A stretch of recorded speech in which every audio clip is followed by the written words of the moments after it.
Hello friends, कैसे हैं आप सब लोग। स्वागत है आप सभी का आपके अपने यूट्यूब चैनल सैनिक क्लासेस पर। देखिए दोस्तों, आज फिर हम आपके लिए लेकर आए हैं उत्तर प्रदेश स्पेशल। इसमें से कि आज का एपिसोड नंबर होगा हमारा ये लगभग 24 नंबर का आज ये हमारा एपिसोड होने वाला है। और देखिए, आज हम इसमें सीखेंगे कि कुछ ऐसे फैक्ट हैं जो हम आज आपको बताने वाले हैं।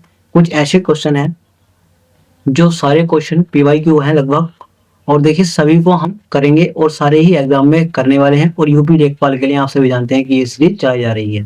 चलिए देखिए, शुरुआत करेंगे। जैसे कि आज का हमारा पहला क्वेश्चन दिया गया है कि उत्तर प्रदेश का कौन सा जिला माचिस उद्योग के लिए प्रसिद्ध है। आपको बताना है कि माचिस उद्योग के लिए कौन सा जिला जाना जाता है। माचिस उद्योग के लिए किसे जाना जाता है? माचिस उद्योग के लिए जाना जाता है, जैसे कि ऑप्शन दिया गया है कि बरेली, कानपुर, मेरठ, मोदीनगर या फिर इनमें से कोई नहीं। बताएंगे माचिस उद्योग के लिए किसे जाना जाता है। इसमें हमारा राइट आंसर क्या हो जाएगा? इसमें हो जाएगा ऑप्शन नंबर, इसमें हमारा बरेली, ऑप्शन ए इसमें राइट आंसर हो जाएगा बरेली। किसे जाना जाता है? बरेली को। बरेली को देखिए सुरमा नगरी भी कहते हैं। सूरमा नगरी, सूरमा नगरी किसे कहते हैं? बरेली को। कानपुर चमड़ा उद्योग के लिए जाना जाता है। चमड़ा उद्योग, साथ ही इसके आ जाता है आगरा भी। आगरा। मेरठ खेलकूद के सामान,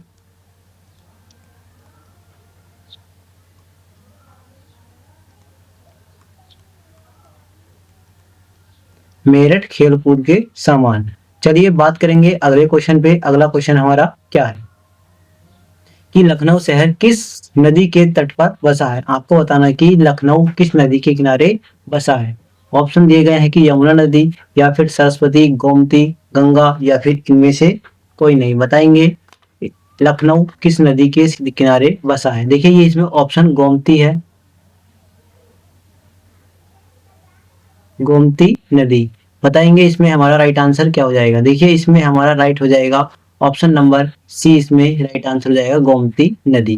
किस नदी के किनारे बसा है? गोमती नदी के किनारे बसा है। चलिए बात करेंगे आगे। अगला क्वेश्चन, अगला क्वेश्चन क्या दिया गया है कि उत्तर प्रदेश का सबसे पूर्वी जिला कौन सा है। आपको बताना है कि उत्तर प्रदेश का सबसे पूर्वी जिला कौन सा है। जैसे कि इसमें दिया गया है बलिया, सोनभद्र, मिर्जापुर, गाजीपुर या फिर इनमें से कोई नहीं। बताएंगे कौन सा इसमें राइट आंसर हो जाएगा। सबसे पूर्वी जिला है हमारा, ऑप्शन इसमें हो जाएगा ए, बलिया। बलिया सबसे पूर्वी जिला है। बात करेंगे, देखिए एक बार बात कर लेते हैं उत्तर, दक्षिण, पूर्व और पश्चिम। बात करेंगे, देखिए पूरब में आ जाता है बलिया, पूरब में आ जाएगा बलिया। बात करेंगे पश्चिम में, इधर आ जाएगा शामली, इधर क्या आ जाएगा? शामली। फिर बात करेंगे पूरब में बलिया हो गया, पश्चिम में हो गया शामली। और बात करेंगे उत्तर में, उत्तर में है हमारा सहारनपुर। उत्तर में कौन सा है? सहारनपुर। बात करेंगे दक्षिण में, दक्षिण में है हमारा सोनभद्र, दक्षिण में सोनभद्र। ये आपको याद रखनी है लोकेशन की कौन सा जिला हमारा उत्तर में है, कौन सा पूरब में है, ये आपको याद रखना है। चलिए बात करेंगे अब अगले क्वेश्चन पे। अगला क्वेश्चन इसमें अपना क्या दिया गया है? अगला क्वेश्चन दिया गया है इसमें हमारा कि निम्न में से कौन सा उत्तर प्रदेश का रामसर स्थल है। आपको बताना है कि जो दिए गए हैं ये ऑप्शन आपके सामने, इसमें से रामसर स्थल कौन सा है, वो भी उत्तर प्रदेश का आपको बताना है। जैसे कि दिया गया है सूर सरोवर या फिर सुपीरियर मानसर झील या फिर शास्त्रम काटा कोट्टा झील या फिर सांभर झील। ये आपको बताना है कि इसमें राइट आंसर क्या हो जाएगा। देखिए, इसमें हमारा राइट आंसर क्या हो जाएगा? ऑप्शन नंबर इसमें राइट आंसर हो जाएगा हमारा ए, ऑप्शन ए इसमें राइट आंसर हो जाएगा। कितने, कौन सा है इसमें? सूर सरोवर झील, ये रामसर स्थल में शामिल है, वो भी उत्तर प्रदेश का। चलिए बात करेंगे अगले। और देखिए इसमें, देखिए बात करेंगे हमारे रामसर स्थल कितने हैं। ये हमारे 10 रामसर स्थल है। चलिए आगे देखिएगा, आगे कौन सा है। अगला देखते हैं क्वेश्चन अपना। अगला क्वेश्चन दिया गया है इसमें हमारा कि बीड़ी बनाने के लिए किस पेड़ के पत्ते का उपयोग किया जाता है।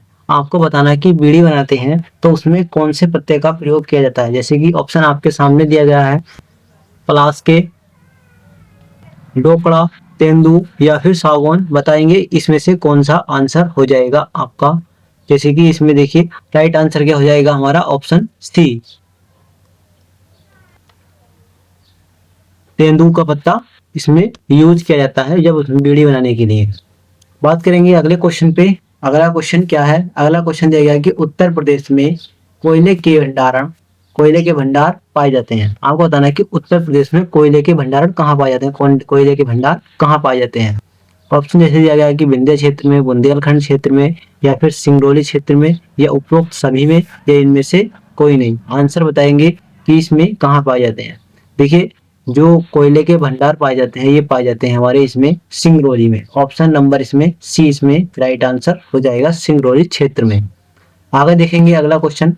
अगला क्वेश्चन क्या दिया गया है, अगला क्वेश्चन दिया गया है कि ओबरा ताप विद्युत केंद्र की स्थापना किस देश के सहयोग से की गई थी। तो आपको बताना कि ओबरा ताप विद्युत केंद्र है कि उसके जो स्थापना की गई थी किसके सहयोग से की गई थी, या कि जापान के सहयोग से, या फिर जर्मनी के सहयोग से, या अमेरिका, या सोवियत संघ जिसे हम बोलते हैं रूस, या फिर उसके सहयोग से, रूस के सहयोग से, या फिर इनमें से कोई नहीं। बताएंगे किसके सहयोग से इसकी स्थापना की गई थी।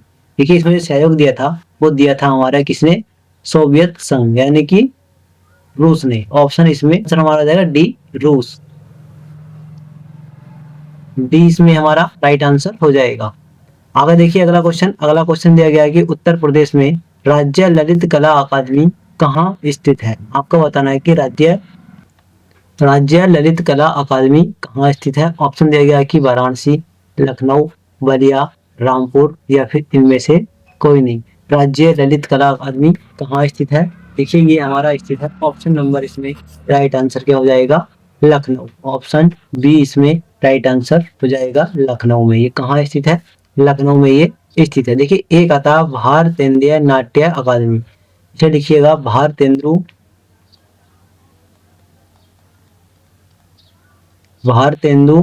नाट्य अकादमी। ये कहाँ पर स्थित है, ये भी हमारा लखनऊ में ही स्थित है। ये कहाँ स्थित है, लखनऊ में। एक आता है भारत कला भवन, भारत कला भवन, भारत कला भवन, ये कहाँ पर स्थित है, ये वाराणसी। ये कहाँ पर है, वाराणसी में।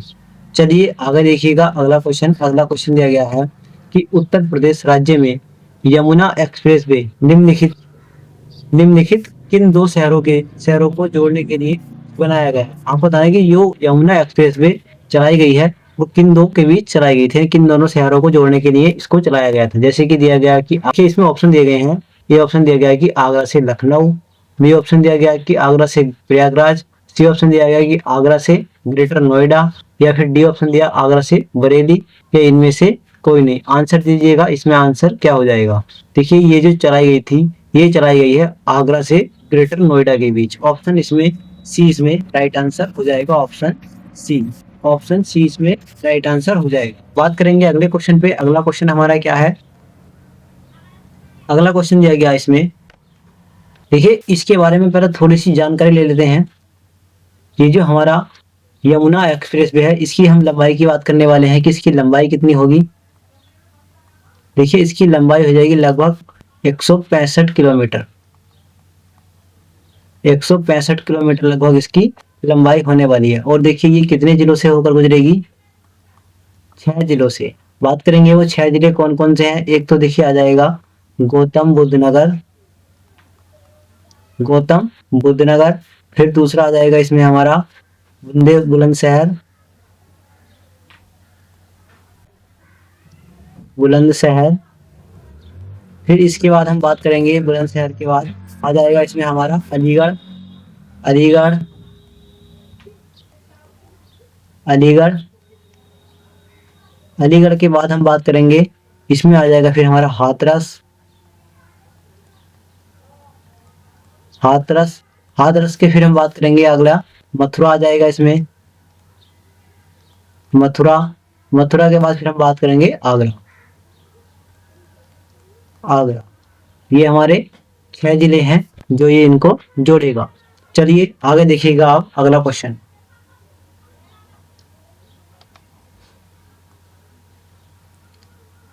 क्वेश्चन नंबर 10 दिया गया है कि भारत के किस राज्य में अनुसूचित जातियों की संख्या सर्वाधिक है। आपको बताना है कि सर्वाधिक अनुसूचित जातियों की संख्या किस राज्य में है। जैसे कि दिया गया है कि बिहार में, तमिलनाडु, उत्तर प्रदेश, पश्चिम बंगाल या फिर इनमें से कोई नहीं। बताइएगा इसमें आंसर क्या हो जाएगा। देखिए इसमें हमारा राइट आंसर हो जाएगा ऑप्शन नंबर सी, इसमें राइट आंसर हो जाएगा उत्तर प्रदेश। कहाँ पर है ये? उत्तर प्रदेश में सर्वाधिक जनसंख्या, हमारे अनुसूचित जातियों की जनसंख्या सर्वाधिक है। ये देखिए आंकड़ा 2011 की जनगणना के अनुसार लगाया गया है। क्वेश्चन अगर ऐसे भी पूछ ले कि 2011 की जनगणना के अनुसार सबसे अधिक अनुसूचित जाति वाला राज्य कौन सा है, तो भी आपको क्या लगाना है? उत्तर प्रदेश। आप फिर बात कर लेते हैं कि प्रतिशत में कौन है। अब हमारा प्रतिशत की बात करेंगे। अगर हम प्रतिशत की बात करते हैं तो उसमें आता है हमारा पंजाब। अगर हम जनसंख्या की बात करेंगे तो जनसंख्या में आ जाएगा उत्तर प्रदेश, और बात करेंगे हम प्रतिशत में तो प्रतिशत में आ जाएगा हमारा पंजाब। ये बात आप ध्यान रखेंगे। चलिए आगे देखेंगे अगला क्वेश्चन क्या आ जाता है। अगला क्वेश्चन दिया गया है इसमें कि निम्नलिखित में से उत्तर प्रदेश के जनपदों में बॉक्सा जनजाति कहाँ पाई जाती है। आपको बताना है कि बॉक्सा जनजाति कहाँ पर पाई जाती है। जैसे कि दिया गया है कि बिजनौर जिले में, या फिर बहराइच और लखीमपुर में, या फिर मिर्जापुर और सोनभद्र में, ललितपुर, जौनपुर में, या फिर इनमें से कोई नहीं। बताएंगे बॉक्सा जनजाति कहाँ पर पाई जाती है। देखिए बॉक्सा जनजाति कहाँ पाई जाती है, ये पाई जाती है हमारे बिजनौर जिले में। ऑप्शन इसमें राइट आंसर हो जाएगा ए। ऑप्शन ए इसमें राइट आंसर हो जाएगा। बात करेंगे कि सहरिया जनजाति, एक आती है सहरिया, एक आती है सहरिया जनजाति। ये कहाँ पर है? ये ललितपुर में, ललितपुर में ये पाई जाती है। कहाँ पर? ललितपुर में। एक आती है बेगा जनजाति, ये कहाँ पर पाई जाती है? ये हमारी सोनभद्र में। ये कहाँ पाई जाती है? सोनभद्र में। एक आती है इसमें खरवार जनजाति, खरवार या खेरवार, खरवार या खेरवार जनजाति, ये कहाँ पाई जाती है? ये एक तो आ जाती है देवरिया, देवरिया, फिर साथ ही साथ इसमें आता है बलिया भी, क्योंकि बलिया का और देवरिया का जो बॉर्डर है वो एक दूसरे से सटा हुआ है। ये एक दूसरे को सीमा बनाते हैं। चलिए बात करेंगे अगला क्वेश्चन। अगला क्वेश्चन दिया गया है कि निम्नलिखित में से कौन राज्यपाल की नियुक्ति करता है। आपको बताना है कि राज्यपाल की नियुक्ति कौन करता है। ऑप्शन दिया गया है कि ये ऑप्शन दिया गया है कि केंद्रीय मंत्रिमंडल, या फिर उच्च न्यायालय के मुख्य न्यायाधीश, या फिर लोकसभा के अध्यक्ष, या फिर भारत के राष्ट्रपति, या फिर इनमें से कोई नहीं। राज्यपाल की नियुक्ति कौन करता है? देखिए राज्यपाल की नियुक्ति कौन करता है? वो करता है हमारा भारत का राष्ट्रपति। भारत के राष्ट्रपति राज्यपाल की नियुक्ति करते हैं। देखिए अनुच्छेद अनुच्छेद 155, अनुच्छेद 155 के तहत, अनुच्छेद 155 के तहत कौन नियुक्ति करता है? भारत का राष्ट्रपति। अगला क्वेश्चन दिया गया है इसमें कि 1857 में बरेली उत्तर प्रदेश में क्रांति का नेतृत्व किसने किया था। यानी कि जब 1857 की क्रांति हुई थी उस समय बरेली का नेतृत्व किसने किया था, ये आपको बताना है। ऑप्शन दिया गया है कि नाना साहब ने, खान बहादुर खान ने, या फिर हजरत महल ने, कुंवर सिंह ने, या इनमें से कोई नहीं। बताएंगे कि बरेली का नेतृत्व किसने किया था। देखिए बरेली में जो नेतृत्व किया था ये किया था खान बहादुर खान ने। ऑप्शन नंबर इसमें राइट आंसर हो जाएगा हमारा बी। ऑप्शन बी इसमें राइट आंसर हो जाएगा। देखिए बात करेंगे कि कानपुर का नेतृत्व किसने किया था। कानपुर, कानपुर का किसने किया था? नाना साहेब। कानपुर नाना साहेब, कानपुर का किसने किया था? नाना साहब ने।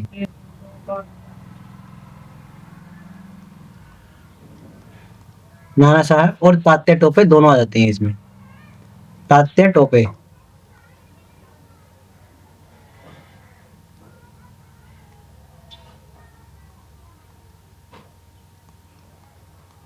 नाना साहेब और तात्या टोपे। बात करेंगे कि लखनऊ को किसने किया था।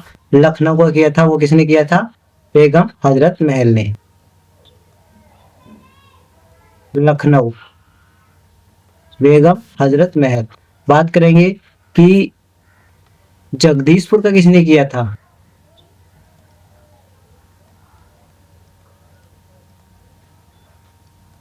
जगदीशपुर का किसने किया था, कुंवर सिंह ने। चलिए आगे देखेंगे अगला क्वेश्चन। अब अगला क्वेश्चन क्या दिया गया है। अगला क्वेश्चन दिया है कि निम्न में से कौन सा विश्व धरोहर स्थल नहीं है। आपको बताना है कि विश्व धरोहर स्थल कौन सा नहीं है। जैसे कि दिया गया कि फतेहपुर सीकरी, ताजमहल, अकबर का मकबरा, आगरा का किला। बताएंगे इसमें से कौन सा नहीं है। देखिए इसमें जो विश्व धरोहर स्थल में शामिल नहीं है वो कौन सा है, वो है हमारा, इसमें राइट आंसर हो जाएगा सी। इसमें राइट आंसर हो जाएगा अकबर का मकबरा। अकबर का मकबरा विश्व धरोहर स्थल में शामिल नहीं है। बाकी ये इसमें हमारे तीनों के तीनों स्थल विश्व धरोहर स्थल में शामिल है। और देखिए बात करेंगे इनकी, तीनों हमारे ये विश्व धरोहर में शामिल है। और बात करेंगे इनको कब कब इनको शामिल किया गया था। बात करेंगे फतेहपुर सीकरी को। फतेहपुर सीकरी को कब किया गया था, 1886 फिर 1986 में। 1986 में इसको शामिल किया गया था। ताजमहल की बात करेंगे, ताजमहल को कब किया गया था, 1983 में। 1983 ईस्वी में इसको शामिल किया गया था ताजमहल को। और आगरा का किले की बात करेंगे, आगरा का किला, आगरा का किला कब किया गया था, इसको भी 1983 में ही इसको शामिल किया गया था। यानी कि ताजमहल और आगरा का किला ये दोनों कब शामिल किए थे, 1983 में। और बात करेंगे फतेहपुर सीकरी को 1986 में। चलिए बात करेंगे अब आगे अगले क्वेश्चन पे। देखिए दोबारा सुनिएगा, इसमें जो शामिल किया गया था फतेहपुर सीकरी को 1986 में शामिल किया गया था, और ताजमहल को 1983 में शामिल किया गया, और आगरा का किला को भी 1983 में ही शामिल किया गया था। चलिए आगे देखेंगे अगला क्वेश्चन। अगला क्वेश्चन क्या है, 15 दिया गया है कि अपनी फांसी से पूर्व निम्नलिखित क्रांतिकारियों में से एक ने पीने हेतु दिए गए दूध को अस्वीकार कर दिया था और कहा मैं केवल अपनी माँ का ही दूध दूंगा। यानी कि जो उनमें से आपको क्रांतिकारी बताने हैं, जो आपके सामने ऑप्शन दिए गए हैं, इनमें कुछ उनमें एक ऐसा क्रांतिकारी थे जिन्होंने जो उन्हें फांसी हो रही थी, तो उस समय जब उनको दूध पीने के लिए दिया गया था तो उन्होंने अस्वीकार कर दिया, यानी उन्होंने पीने से मना कर दिया था। और उन्होंने कहा था कि अब मैं केवल अपनी माँ का ही दूध पीऊंगा, यानी कि धरती माँ को उन्होंने बोल दिया था। चलिए बात करेंगे अब आगे। अब इनमें से ऑप्शन जैसे दिए गए हैं कि वो उसमें से कौन से थे, राजगुरु थे, या फिर अशफाक उल्लाह खां थे, या फिर राम प्रसाद बिस्मिल्ला, या फिर भगत सिंह, या इनमें से कोई नहीं। ये किसका कथन था ये आपको बताना है। देखिए इसमें हमारा राइट आंसर क्या हो जाएगा, ऑप्शन नंबर इसमें राइट हो जाएगा हमारा ऑप्शन सी। इसमें राइट आंसर हो जाएगा राम प्रसाद बिस्मिल्ला। राम प्रसाद बिस्मिल्ला जी ने ये बात कही थी कि अब मैं अपनी केवल माँ का ही दूध पीऊंगा। चलिए बात करेंगे अगला क्वेश्चन के। अगला क्वेश्चन इसमें दिया गया हमारा, अगला दिया गया है कि कर्मा जिस क्षेत्र का लोक नृत्य है उसमें समाविष्ट जिला है। ये आपको बताना है कि ये आपके सामने ऑप्शन दिए गए हैं कि इसमें से कर्मा किस क्षेत्र का लोक नृत्य है। ये कलर आपको बताना है, बाकी इसमें कुछ नहीं है, क्वेश्चन घुमा दिया गया है। बस आपको बताना है कि कर्मा किस क्षेत्र का लोक नृत्य है। ऑप्शन दिया गया है कि लखीमपुर खीरी का, या फिर महोबा, मथुरा, या फिर सोनभद्र, या इनमें से कोई नहीं। बताएंगे कि कर्मा किस क्षेत्र का लोक नृत्य है। देखिए कर्मा जो है ये हमारा सोनभद्र का। ऑप्शन इसमें राइट आंसर हो जाएगा डी। ऑप्शन डी इसमें राइट आंसर हो जाएगा। चलिए आगे देखेंगे अगला क्वेश्चन। अगला क्वेश्चन हमारा क्या दिया गया है कि उत्तर प्रदेश में जन्मे प्रसिद्ध कवि संत कबीरदास जी का संबंध किस जिले से है। आपको बताना है कि संत कबीरदास जी हैं, उनका संबंध किस जिले से, यानी किस जिले में उनका जन्म हुआ था, ये आपको बताना है। जैसे कि ऑप्शन दिया गया कि प्रयागराज, लखनऊ, वृंदावन, वाराणसी, या फिर इनमें से कोई नहीं। बताएंगे कि कबीरदास जी का जन्म किस जगह हुआ था। देखिए कबीरदास जी का जन्म हुआ था, वो हुआ था हमारा वाराणसी में। कहाँ हुआ था, वाराणसी। ऑप्शन डी इसमें राइट आंसर हो जाएगा वाराणसी। आगे देखिएगा अगला क्वेश्चन। अगला क्वेश्चन इसमें क्या दिया गया है कि भारतीय दलहन शोध संस्थान उत्तर प्रदेश के किस क्षेत्र जिले में स्थित है। बताएंगे कि दलहन शोध संस्थान उत्तर प्रदेश के किस जिले में स्थित है। ऑप्शन दिया गया है कि लखनऊ में, या फिर कानपुर, वाराणसी, प्रयागराज, या इनमें से कोई नहीं। बताएंगे कहाँ पर है ये दलहन शोध संस्थान। देखिए भारतीय दलहन शोध संस्थान कहाँ पर है, ये है हमारा ऑप्शन, इसमें राइट आंसर हो जाएगा बी। कहाँ पर है ये, कानपुर में, ये हमारा कानपुर में स्थित है। एक आता हमारा केंद्रीय औषधि एवं सुगंधित पौधे अनुसंधान संस्थान, ये कहाँ पर स्थित है, ये हमारा लखनऊ में। दोबारा सुनिएगा, केंद्रीय औषधि एवं सुगंधित पौध अनुसंधान संस्थान, ये कहाँ पर है, लखनऊ में। एक आता हमारा गोविंद बल्लभ पंत सामाजिक विज्ञान संस्थान, सामाजिक विज्ञान संस्थान एवं हरिश्चंद्र अनुसंधान संस्थान। दोबारा सुनिएगा, क्वेश्चन लंबा है लेकिन आपको समझ में आएगा। देखिए सुनिएगा, गोविंद बल्लभ पंत सामाजिक विज्ञान संस्थान एवं हरिश्चंद्र अनुसंधान संस्थान, ये कहाँ पर है, ये हमारा प्रयागराज में है। कहाँ पर, प्रयागराज में। एक आता हमारा भारतीय साग भाजी, भारतीय साग भाजी अनुसंधान संस्थान, साग भाजी मतलब सब्जी, अनुसंधान संस्थान, ये कहाँ पर है, ये हमारा कहाँ है, वाराणसी। भारतीय साग भाजी अनुसंधान संस्थान, ये कहाँ पर है, वाराणसी में। चलिए समझ गए होंगे। अब आगे चलते हैं, अगला क्वेश्चन क्या है। अगला क्वेश्चन इसमें हमारा दिया गया है कि ब्रज भाषा का केंद्रीय क्षेत्र, ये आपको बताना है कि ब्रज भाषा का जो केंद्रीय क्षेत्र है वो कहाँ पर है। जैसे कि दिया गया कि लखनऊ, प्रयागराज, मथुरा, वाराणसी, या इनमें से कोई नहीं। बताएंगे कहाँ पर ब्रज भाषा का केंद्रीय क्षेत्र है। देखिए ब्रज भाषा का जो क्षेत्र है वो आ जाता है मथुरा। ऑप्शन नंबर इसमें राइट आंसर हो जाएगा सी, ऑप्शन सी इसमें राइट आंसर हो जाएगा। आगे बात करेंगे अगले क्वेश्चन पे। अगला क्वेश्चन क्या है अपना कि आर्यभट्ट नक्षत्रशाला कहाँ पर स्थित है। आर्यभट्ट नक्षत्रशाला कहाँ पर स्थित है, ये आपको बताना है।